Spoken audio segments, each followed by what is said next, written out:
योगी के 40 योद्धा एक साथ एक मंच पर शाम 7 बजे से लाइव।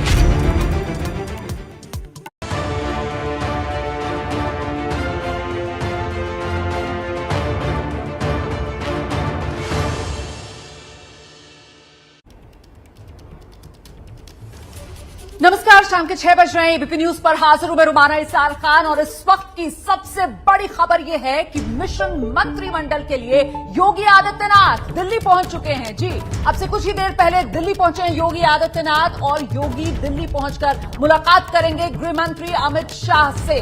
मतलब बीजेपी ने उत्तर प्रदेश के लिए पर्यवेक्षक अमित शाह को बनाया है और ऐसे में माना यह जा रहा है कि यह बैठक बेहद महत्वपूर्ण रहने वाली है, क्योंकि कल अमित शाह को खुद उत्तर प्रदेश पहुंचना था। विधानमंडल दल की कल बैठक होनी थी, उसमें अमित शाह को शिरकत करना था, लेकिन उससे पहले ही आज योगी आदित्यनाथ जो देहरादून में थे पुष्कर सिंह धामी के शपथ ग्रहण में, वो देहरादून से सीधे हवाई जहाज में बैठकर पहुंचते हैं दिल्ली और अब मुलाकात करने जा रहे हैं अमित शाह से। क्या संकेत, क्या संदेश इससे मिल रहे हैं, सीधे रुख करते हैं। संजय त्रिपाठी हमारे सहयोगी इस वक्त हमारे साथ मौजूद है। संजय, क्या सुगबुगाहट इस मुलाकात के पीछे? देखिए, 70 लोगों की सूची फाइनल हुई है रोमाना, जिसमें क्षेत्रीय और जातिगत समीकरण को देखते हुए ये लिस्ट तैयार की गई है और इस लिस्ट से छांटे जाएंगे लगभग 45 से 47 लोग जो उत्तर प्रदेश में बनेंगे मंत्री। उस लिस्ट पर मंथन की खबर हमारे सूत्र बता रहे हैं कि उस पर होनी है जो मुख्यमंत्री योगी आदित्यनाथ और अमित शाह के साथ कई वरिष्ठ मंत्री जो केंद्र के हैं उनके साथ की जानी है। और उसके बाद में कल शाम को 4 बजे विधायक दल की बैठक लखनऊ में बुलाई गई है, जिसमें ये सूची को अंतिम रूप दिया जाएगा। तो कुल मिलाकर के ये मान के चलें कि जो परसों का शपथ ग्रहण होना है, जिसमें 48 घंटे से भी कम का वक्त बचा हुआ है, तो उसके लिए ये सारी की सारी कवायद हो रही है। किस तरीके से जल्दी जो 70 लोगों की लिस्ट है उसको फिल्टर किया जाए और जो सिलेक्टेड लोग हैं जिनको योग्यता के आधार पर, उनके जाति के आधार पर, उनके क्षेत्र के आधार पर मंत्रिमंडल में जगह देनी है, वो सारे के सारे नाम फाइनल किए जाए रोमाना। संजय, कुल मिलाकर मुझे लगता है इसमें सबसे ज्यादा पसोपेश अगर बीजेपी के लिए होगा तो वो केशव प्रसाद मौर्य के नाम को लेकर होगा। उसी पर सबसे ज्यादा मंथन, क्योंकि अपनी सिराथू सीट हार गए, पिछली सरकार में डिप्टी सीएम थे, इस बार क्या? देखिए रोमाना, आज ही अगर देखें उत्तराखंड के शपथ ग्रहण को, तो वहाँ पुष्कर सिंह धामी भी खटीमा सीट से चुनाव हार गए थे, लेकिन नेतृत्व ने उन पर भरोसा जताया और उनको मुख्यमंत्री बनाया उत्तराखंड राज्य का। तो ऐसे में मान के चलिए कि आज का जो घटनाक्रम हुआ उसके बाद जो केशव मौर्य हैं डिप्टी सीएम बनने के लिए, उनका जो नाम है वो और तेजी से चल सकता है, क्योंकि आज जिस तरह से शपथ ग्रहण हुआ है पुष्कर सिंह धामी का, तो कहीं ना कहीं बल देता है कि योग्यता और नेतृत्व की क्षमता जिसमें ज्यादा है उसको मंत्री पद मिलना चाहिए। तो अब केशव मौर्य के नाम पर मुहर लगने लग संजय, आप नजर बनाकर रखिए, जैसे ही कोई अपडेट आएगा तो एक बार फिर से आपका रुख करेंगे। तो अब 46 घंटे से भी कम का वक्त रह गया है। जी, एक तरीके से आप ये कह सकते हैं कि काउंटडाउन शुरू हो गया है। दूसरी बार उत्तर प्रदेश के मुख्यमंत्री के तौर पर योगी आदित्यनाथ शपथ लेने जा रहे हैं। तारीख तय है 25 मार्च, दिन शुक्रवार, वक्त शाम 4 बजे। और इसी समारोह के लिए इस वक्त तैयारियां जोर शोर से चल रही हैं। यहां तक कि पार्टी की तरफ से नया स्लोगन भी दे दिया गया है, नए भारत का नया उत्तर प्रदेश। सबसे बड़ा राज्य, सबसे बड़ी शपथ और सबसे बड़ी तैयारी।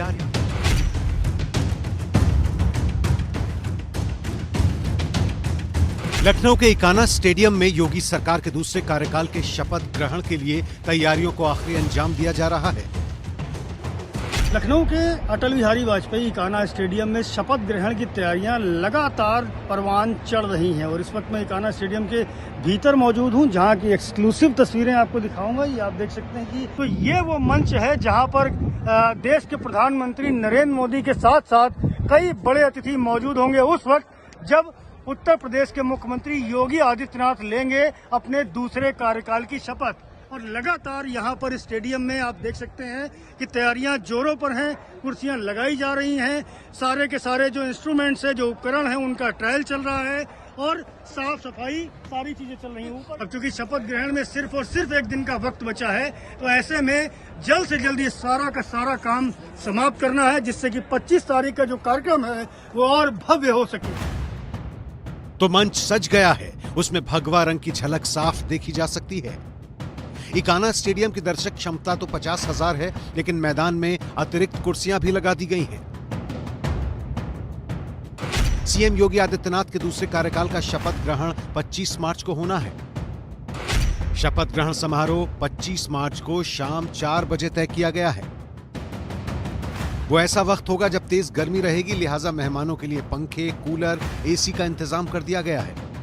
शपथ ग्रहण के विशाल मंच के पीछे प्रधानमंत्री नरेंद्र मोदी और मुख्यमंत्री योगी आदित्यनाथ की तस्वीर लगी है और मंच के पीछे जो बड़ा बैनर लगा है उसमें लिखा है नए भारत का नया उत्तर प्रदेश।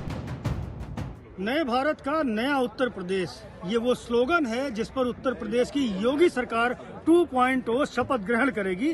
मंच की तस्वीरें देखिए किस तरह से नए भारत का नया उत्तर प्रदेश स्लोगन लगा हुआ है और ये पूरा मंच भगवे रंग में रंगा हुआ है। ऊपर की ओर जो एलईडी स्क्रीन लगी है उस पर लगातार यही स्लोगन चल रहा है, हम निकल पड़े हैं प्रण करके नए भारत का नया उत्तर प्रदेश बनाने को। शपथ राष्ट्रवाद की, सुशासन की, सुरक्षा की और विकास की। सीएम योगी के शपथ ग्रहण समारोह को भव्य बनाने की जोरदार तैयारियां हो रही हैं। खुद प्रधानमंत्री नरेंद्र मोदी इस समारोह में मौजूद रहने वाले हैं। उनके लिए इकाना स्टेडियम के बगल में ही फुटबॉल स्टेडियम के अंदर खास हेलीपैड बनाया गया है, जहां आज सेना के विमान ने ट्रायल लैंडिंग की। अभी थोड़ी ही देर पहले यहाँ पर सेना का हेलीकॉप्टर आया था। चूंकि प्रधानमंत्री नरेंद्र मोदी को इकाना स्टेडियम के साथ बने हुए फुटबॉल स्टेडियम पर लैंड कराना है, तो ऐसे में जो उनके हेलीकॉप्टर्स हैं उनकी ट्रायल लैंडिंग भी कराई गई। और इस वक्त आप देखिए लगातार यहाँ पर काम जारी है, चारों तरफ लोग लगे हुए हैं अपने अपने काम को अंजाम देने के लिए। और जो शपथ ग्रहण समारोह है उसका मंच इस वक्त बेहद खूबसूरत नजर आ रहा है। पूरे इकाना स्टेडियम की फॉगिंग की जा रही है ताकि मच्छरों की समस्या से निपटा जा सके, इसलिए स्टेडियम के अंदर धुआं देखा जा सकता है। मैं अपने कैमरामैन फैसल से कहूंगा कि वो एलईडी स्क्रीन दिखाएं जो इकाना स्टेडियम में अब तक क्रिकेट के मैच को दिखाती थी, लेकिन इस वक्त आप देख सकते हैं कि गणेश जी की तस्वीर मुझे यहाँ नजर आ रही है। ये सारी की सारी जो एलईडी स्क्रीन है, इन सभी पर योगी आदित्यनाथ 2.0 कार्यकाल जो सरकार है उसके शपथ ग्रहण का सीधा प्रसारण किया जाएगा। और उसके ऊपर देख सकते हैं कि सभी जगह पर शपथ ग्रहण समारोह के पोस्टर लगाए गए हैं। लखनऊ में शपथ ग्रहण समारोह 25 तारीख को होना है और उसके 2 दिन पहले आज योगी आदित्यनाथ की झलक दिखी देहरादून में। वो यहाँ धामी सरकार के शपथ ग्रहण समारोह में बतौर खास मेहमान पहुंचे थे। उन्होंने शपथ समारोह में पहुंचे लोगों का हाथ हिलाकर अभिवादन किया। लखनऊ में कल शाम 4 बजे बीजेपी विधानमंडल दल की बैठक होनी है। इस बैठक में योगी आदित्यनाथ को औपचारिक तौर पर नई सरकार का नेता चुना जाएगा। केंद्रीय पर्यवेक्षक के तौर पर गृह मंत्री अमित शाह भी बैठक में मौजूद होंगे।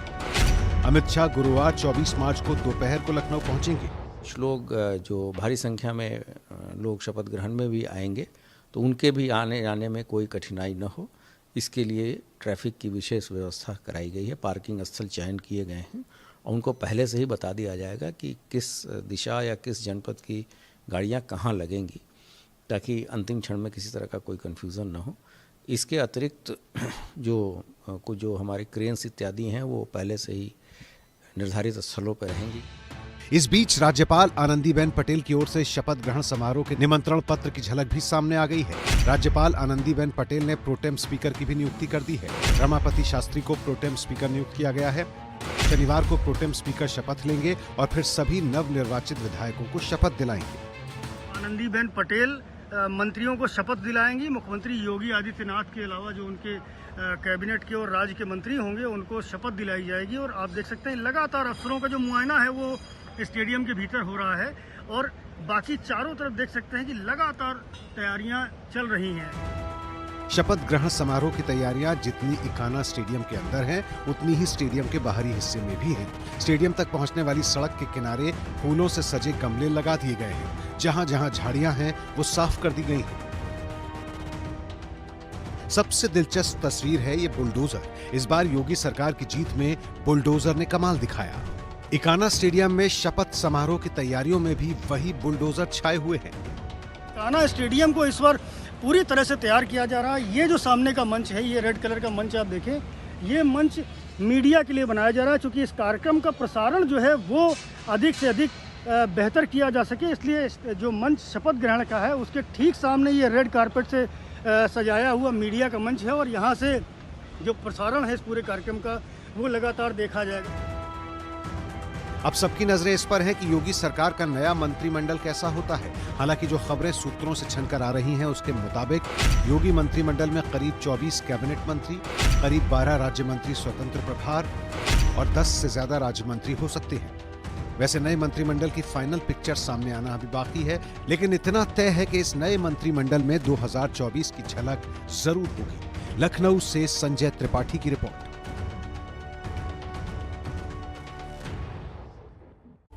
तो योगी सरकार 2.0 के भव्य शपथ ग्रहण के लिए ये जोरदार तैयारियां, इस पर रिपोर्ट आपने देख ली। अब जाहिर सी बात है जो हाई प्रोफाइल मेहमान यहां पर पहुंचेंगे उसमें न्योता प्रधानमंत्री नरेंद्र मोदी, केंद्रीय मंत्री, इसके अलावा बीजेपी शासित राज्यों के मुख्यमंत्री, राजनेता और उद्योगपति भी हैं जिन्हें बुलावा भेजा गया है। तो कौन कौन से चेहरे हैं अब तक जिनके नाम सामने आ रहे हैं, जिन्हें इस भव्य शपथ ग्रहण समारोह में शिरकत करने के लिए इनवाइट किया गया है, जानने के लिए सीधे आपको लेकर चलते हैं प्रतिमा के पास। तो सीएम योगी की शपथ ग्रहण के लिए किन खास मेहमानों को न्योता भेजा गया है, ये हम आपको ग्राफिक्स के जरिए जल्दी से बता देते हैं। योगी के मेहमान में कौन कौन से उद्योगपति शामिल होने वाले हैं। टाटा ग्रुप की ओर से तन्मय चक्रवर्ती को न्योता भेजा गया है कि वो आए और शपथ ग्रहण का हिस्सा बने। अंबानी ग्रुप की ओर से नीरज अंबानी को न्योता भेज दिया गया है, ये जानकारी हमें मिल रही है। इसके अलावा वो कौन से उद्योगपति हैं जो शपथ ग्रहण का हिस्सा होंगे। आदित्य बिरला ग्रुप की ओर से कुमार मंगलम बिरला को न्योता बाकायदा भेज दिया गया है। योगी के मेहमान कौन कौन होने वाले, अडानी ग्रुप की ओर से गौतम अडानी को शामिल होने के लिए न्योता भेजा गया है। तो योगी के मेहमान उद्योगपति भी होने वाले हैं। वो कौन कौन से उद्योगपति हैं ये हम आपको बता रहे हैं। हीरानंदानी ग्रुप से दर्शन हीरानंदानी को इस शपथ ग्रहण में शामिल होने के लिए न्योता भेज दिया गया है। साथ ही महिंद्रा ग्रुप से आनंद महिंद्रा को भी इस शपथ ग्रहण समारोह में शिरकत करने के लिए न्योता भेज दिया गया है। तो यही हुए योगी के मेहमान, जो तमाम उद्योगपति हैं इनको तो न्योता भेज ही दिया गया। इसके अलावा सीएम कुछ राज्यों के मुख्यमंत्रियों को भी न्योता भेजा गया है। तो योगी के मेहमान कौन कौन से मुख्यमंत्री होंगे, देखिए 11 सीएम और 5 डिप्टी सीएम। शिवराज सिंह चौहान जो कि मध्य प्रदेश के मुख्यमंत्री हैं वो इसमें शिरकत करने के लिए पहुंचेंगे, उन्हें न्योता भेजा गया है। हरियाणा के मुख्यमंत्री मनोहर लाल खट्टर भी इसमें हिस्सा लेने वाले हैं। इसके साथ आपको बता दें पेमा खांडू जो कि अरुणाचल प्रदेश के मुख्यमंत्री हैं उनको भी न्योता भेजा गया है इस शपथ ग्रहण में शामिल होने के लिए। अभी मणिपुर के सीएम के तौर पर शपथ ली है एन बीरेन सिंह ने, उन्हें भी इसमें शामिल होने के लिए न्योता भेज दिया गया है। हिमाचल प्रदेश के मुख्यमंत्री जयराम ठाकुर जो आज आपको उत्तराखंड में भी नजर आए थे, उन्हें भी भेजा गया है न्योता कि वो यूपी भी आए और योगी के शपथ ग्रहण समारोह का हिस्सा बने। बिप्लब कुमार देव जिन्हें त्रिपुरा के जो मुख्यमंत्री हैं, आज इन्हें आपने उत्तराखंड में भी देखा था। प्रमोद सावंत गोवा के मुख्यमंत्री है उत्तराखंड, आज ये भी पहुंचे थे, इन्हें भी यूपी आने का न्योता दिया गया है। साथ ही हिमंत बिश्व शर्मा आज असम के मुख्यमंत्री, इन्हें उत्तराखंड में देखा गया था, इन्हें भी बुलाया गया। साथ ही बसवराज बोम्मई जो कि कर्नाटक के मुख्यमंत्री हैं, ये भी पहुंचेंगे शपथ ग्रहण समारोह में। तो ये तमाम मुख्यमंत्री हैं जिन्हें न्योता भेजा गया है। गुजरात के मुख्यमंत्री भूपेंद्र पटेल भी यहां पहुंचेंगे 25 तारीख को। पुष्कर सिंह धामी अभी उत्तराखंड की कमान इन्होंने संभाली एक बार फिर से, इन्हें भी बुलाया गया है। साथ ही डिप्टी सीएम की बात करें तो चोना मीन जो कि अरुणाचल प्रदेश के डिप्टी सीएम है, उनको भी न्योता भेजा गया है। जिष्णु देव वर्मा जो कि डिप्टी सीएम है त्रिपुरा के, उन्हें भी इसके लिए न्योता भेजा गया। साथ ही तारकेश्वर प्रसाद जो कि बिहार के डिप्टी सीएम है, उन्हें भी योगी के मेहमान के तौर पर बुलाया गया है। रेणु देवी डिप्टी सीएम है बिहार की, इन्हें भी न्योता दिया गया है कि वो आए और शपथ ग्रहण समारोह का हिस्सा बने। वाई पैटर्न जो कि डिप्टी सीएम है नागालैंड के, वो भी शिरकत करने वाले हैं। तो ये हैं योगी के मेहमान जो पहुंचेंगे शपथ ग्रहण समारोह में। रोमाना। बिल्कुल, तो आपने देखा जितना भव्य शपथ ग्रहण समारोह उतनी ही लंबी इन वीवीआईपी मेहमानों की लिस्ट है। तो 46 घंटे के करीब का इंतजार बाकी है योगी के शपथ ग्रहण में। वहीं पुष्कर सिंह धामी ने आज शपथ ले ली उत्तराखंड के मुख्यमंत्री के तौर पर और उनके साथ 8 और मंत्रियों ने भी शपथ ली है। कुल मिलाकर पुष्कर की कैबिनेट किस तरीके की सामने उभर कर आ रही है, किस किस को जगह मिली है, जल्दी से जानिए इस रिपोर्ट में। मैं पुष्कर सिंह धामी ईश्वर की शपथ लेता हूं कि मैं विधि द्वारा स्थापित भारत के संविधान के प्रति सच्ची श्रद्धा और निष्ठा रखूंगा। इस तरह पुष्कर सिंह धामी ने उत्तराखंड के नए मुख्यमंत्री के रूप में शपथ ली। वो उत्तराखंड के 12वें मुख्यमंत्री बन गए हैं। यह उत्तराखंड का दशक होगा। इसको उत्तराखंड का दशक बनाने के लिए हमारी सरकार कृत संकल्पित है और जो भी हमने संकल्प लिए हैं उन सभी संकल्पों पर आज से ही हमारी सरकार काम करना प्रारंभ करेगी। देहरादून के परेड ग्राउंड में हुए भव्य समारोह में धामी के साथ 8 मंत्रियों ने भी शपथ ली है। मंत्रिमंडल में अनुभव के साथ नए चेहरों की भागीदारी भी देखी जा सकती है।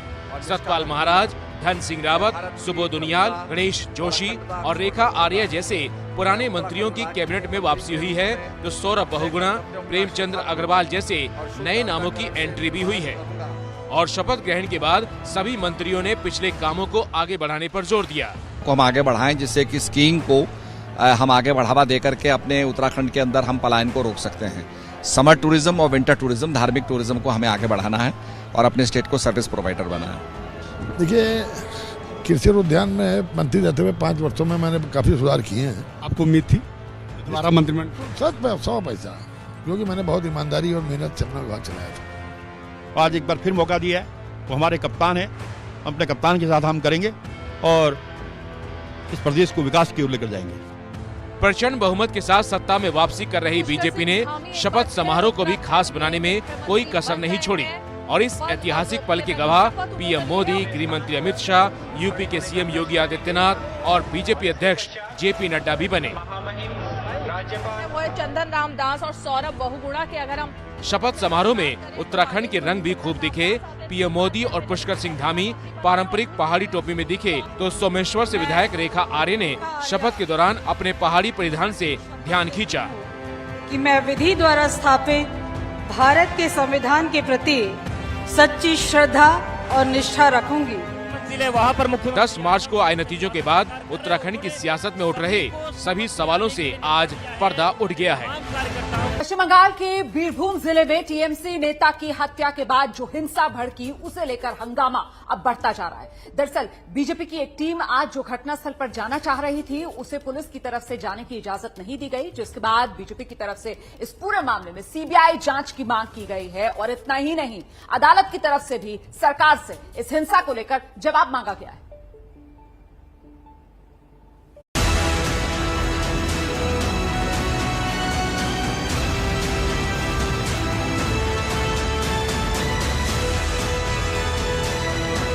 এটা বাংলা, এটাই উত্তরপ্রদেশ নয়।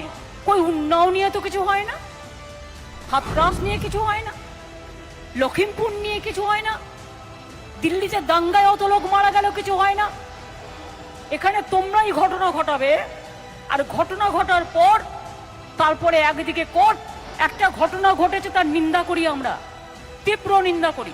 আগামীকাল আমি নিজেও যাব। कल बीरभूम में हुई आग वाली हिंसा के बाद आज जब मुख्यमंत्री ममता बनर्जी मीडिया के सामने आई, तो आते ही बीजेपी पर सवालों की झड़ी लगा दी। এটা বাংলা, এটাই উত্তরপ্রদেশ নয়। কই উন্নয়ন নিয়ে তো কিছু হয় না, হাতরাস নিয়ে কিছু হয় না, লখিমপুর নিয়ে কিছু হয় না, দিল্লিতে দাঙ্গায় অত লোক মারা গেল কিছু হয় না। এখানে তোমরাই ঘটনা ঘটাবে আর ঘটনা ঘটার পর তারপরে একদিকে কোর্ট, একটা ঘটনা ঘটেছে তার নিন্দা করি, আমরা তীব্র নিন্দা করি। আগামীকাল আমি নিজেও যাব। बीरभूम की घटना पर ममता बनर्जी बीजेपी को यूपी बिहार के अपराधों की याद दिला रही है, तो बीजेपी समेत पूरा विपक्ष बंगाल में राष्ट्रपति शासन लगाने की मांग कर रहा है। बंगाल की सार्विक स्थिति आप देखें तो कश्मीर की तरफ जा रहा है और बीरभूम जिला उसमें से एक है जहां सबसे ज़्यादा हिंसा और भ्रष्टाचार है। राज्य सरकार की कंट्रोल से बाहर हो रही परिस्थिति, इसीलिए 356 की दावी आ रही है। बंगाल में कानून और व्यवस्था बोल के कुछ चीज है ही नहीं। बंगाल में बिल्कुल हिंसा, तानाशाही और दहशतगर्द की माहौल बने हुए हैं। बंगाल में आज दानवराज चल रहे हैं। आज बीजेपी विधायक शुभेंदु अधिकारी की अगुवाई में बीजेपी नेताओं की टीम बीरभूम पहुंची। शुभेंदु अधिकारी ने यहां आरोप लगाया कि पुलिस ने उन्हें वारदात वाली जगह जाने नहीं दिया। बीजेपी सीबीआई जांच की मांग कर रही है। हम लोग का डिमांड है एनआईए आइए जल्दी जल्दी, इसको जो जो डॉक्यूमेंट है, जो एविडेंस है, प्रिजर्व कीजिए और सीबीआई होना भी चाहिए। नहीं, ये सीबीआई ये नहीं होना चाहिए। सेंट्रल फॉरेंसिक तो आ रहा है, जो दूध का दूध, पानी का पानी होना चाहिए। President rule is only solution to save our Bengal. Birbhum की घटना को विपक्ष जहां सियासी साजिश बता रहा है, तो वहीं प्रशासन अब तक इस पूरे मामले पर चुप ही है। इस पूरे मामले की जांच के लिए एसआईटी टीम तैयार हो चुकी है, जिसकी फोरेंसिक टीम आज मौके पर पहुंची। तमाम आरोपों के बीच ममता सरकार ने बीरभूम के ओपी और एसडीपीओ को हटा दिया है। 20 लोगों की गिरफ्तारी भी हो चुकी है। हालांकि इन सब सियासी सरगर्मी के बीच डर और दहशत में बीरभूम के रामपुर हाट में लोगों के पलायन का दावा हो रहा है। और बंगाल की टीएमसी सरकार, अब खुद प्रधानमंत्री नरेंद्र मोदी ने इस हिंसा के मामले पर संज्ञान लेते हुए ये कहा है कि राज्य सरकार को इस मामले में निष्पक्ष तरीके से कार्रवाई करनी चाहिए। मैं पश्चिम बंगाल के बीरभूम में हुई हिंसक वारदात पर दुख व्यक्त करता हूं, अपनी संवेदना व्यक्त करता हूं। मैं आशा करता हूं कि राज्य सरकार बंगाल की महान धरती पर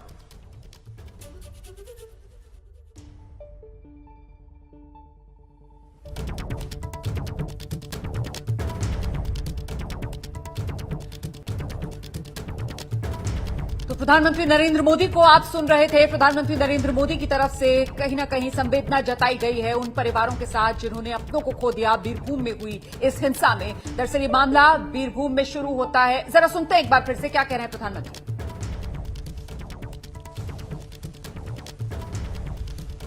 पश्चिम बंगाल के गवर्नर श्रीमान जगदीप धनखड़ जी, केंद्रीय संस्कृति और टूरिज्म मंत्री Shri Kishan Reddy ji, Victoria memorial hall से जुड़े सभी महानुभाव, विश्वविद्यालयों के वाइस चांसलर्स, कला और संस्कृति जगत के दिग्गज, देवी और सज्जनों, सबसे पहले मैं पश्चिम बंगाल के बीरभूम में हुई हिंसक वारदात पर दुख व्यक्त करता हूं, अपनी संवेदना व्यक्त करता हूं। मैं आशा करता हूं कि राज्य सरकार बंगाल की महान धरती पर ऐसा जघन्य पाप करने वालों को जरूर सजा दिलवाएगी। मैं बंगाल के लोगों से भी आग्रह करूंगा कि ऐसी वारदात को अंजाम देने वालों को, ऐसे अपराधियों का हौसला बढ़ाने वालों को कभी माफ न करें। केंद्र सरकार की तरफ से मैं राज्य को इस बात के लिए भी आश्वस्त करता हूं कि अपराधियों को जल्द से जल्द सजा दिलवाने में जो भी मदद वो चाहेगी, भारत सरकार मुहैया कराई जाएगी। तो बंगाल के साथ खड़ा होने का आश्वासन प्रधानमंत्री नरेंद्र मोदी दे रहे थे। बंगाल सरकार और बंगाल के लोगों को प्रधानमंत्री नरेंद्र मोदी ने नसीहत दी। और इस सब के बीच महाराष्ट्र शिवसेना के नेता हैं संजय राउत, जिन्होंने प्रधानमंत्री नरेंद्र मोदी को निशाने पर लिया है। संजय राउत कह रहे हैं कि एक पुतिन दिल्ली में बैठे हुए हैं जो रोज ईडी की मिसाइल हम पर दाग रहे हैं।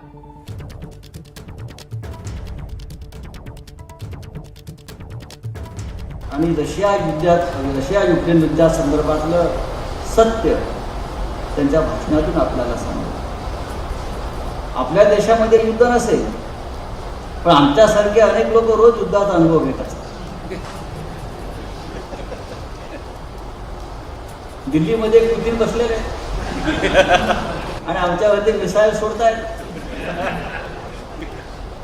ईडी असेल, सीबीआय असेल, इन्कम टॅक्स असेल, बॉम्ब सोडतायत, मिसाईल सोडतायत.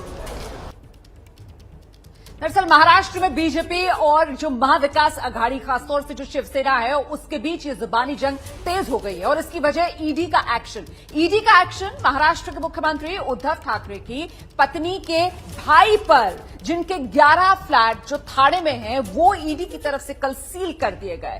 पूरी रिपोर्ट जरा देखिए और मामले को समझिए.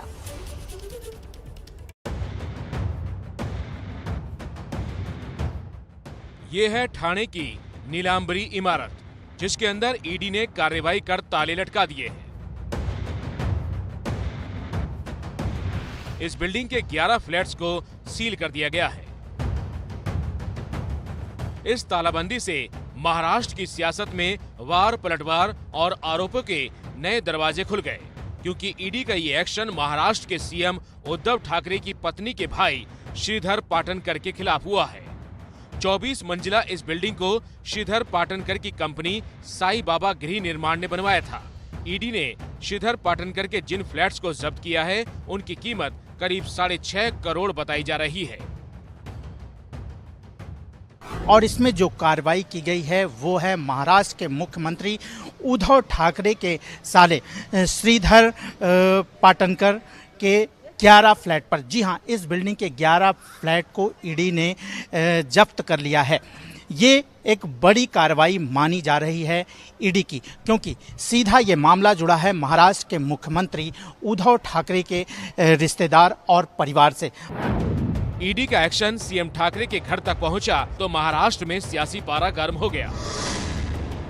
शिवसेना और उसकी सहयोगी पार्टियां बीजेपी पर केंद्रीय जांच एजेंसियों के दुरुपयोग का आरोप लगा रही हैं.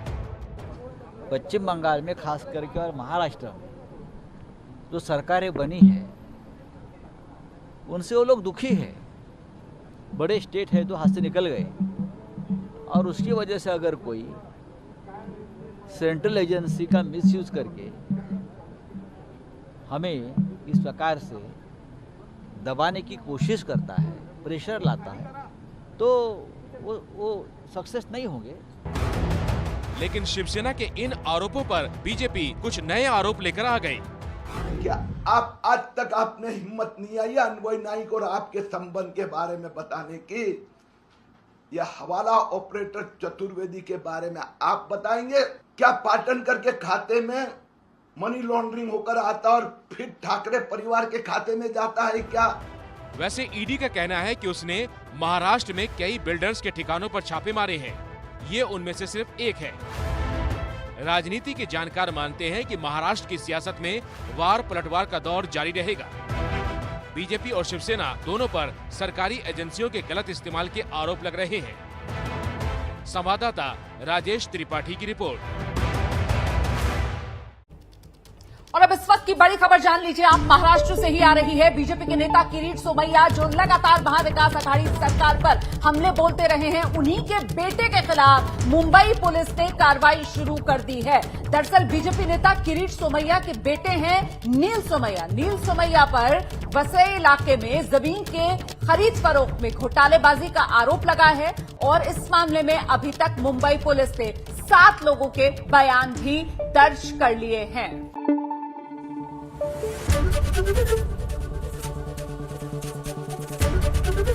एबीपी न्यूज आपको रखे आगे.